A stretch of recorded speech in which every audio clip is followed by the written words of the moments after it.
25 வருஷம் உங்க கணவர் உங்களை நல்லா பார்த்துட்டா இருக்கா? அந்த கதையை சொல்லுங்கக்கா. முடிஞ்சு போச்சு. 25 வருஷம் வாழ்க்கைய ஒரே வார்த்தையில சொல்லிட்டாங்க. என்ன சொன்னாங்க?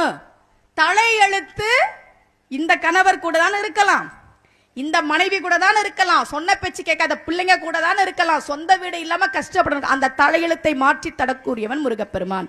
என்ன சொல்றார் அருணகிரியார்?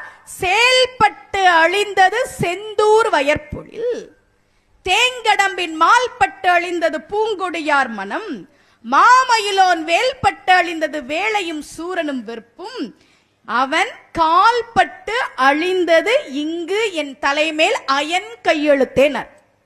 நம்ம தலையில பிரம்மன் எழுதிதான், கஷ்டப்படு போ, வறுமையில வாடணும் போ, கடன்ல கஷ்டப்படு போ, என்ன வேணா எழுதட்டுமே, முருகனை கும்பிட்டால் அந்த தலையெழுத்து மாறும் அருணகிரியார் பாடுறார். கடைசியா முடிச்சார் பாருங்க, இங்கு என் தலைமேல் அயன் கையெழுத்து. அயன்னா யாரு? பிரம்மன். இப்ப கலெக்டர் ஒரு ஆர்டர் போடுறான்னு வச்சுக்கோங்களேன், இன்று பள்ளிகளுக்கு விடுமுறை அப்படின்னு லெட்டர்ல இருந்தா மட்டும் செல்லாது. என்ன இருக்கணும்? கலெக்டரோட கையெழுத்து இருக்கணும், இருந்தாதான் செல்லும்.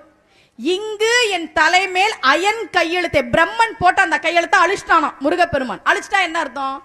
முருகன் என்ன எழுதிருக்கான்? நீ கடன்ல கஷ்டப்படு, நீ நிம்மதி இல்லாம இரு, நீ நோயில என்ன வேணா நீ எழுதுடா பிரம்மா, ஏன் முருகன் உன் கையெழுத்தை அழிச்சிட்டான். அப்படின்னா என்ன அர்த்தம்?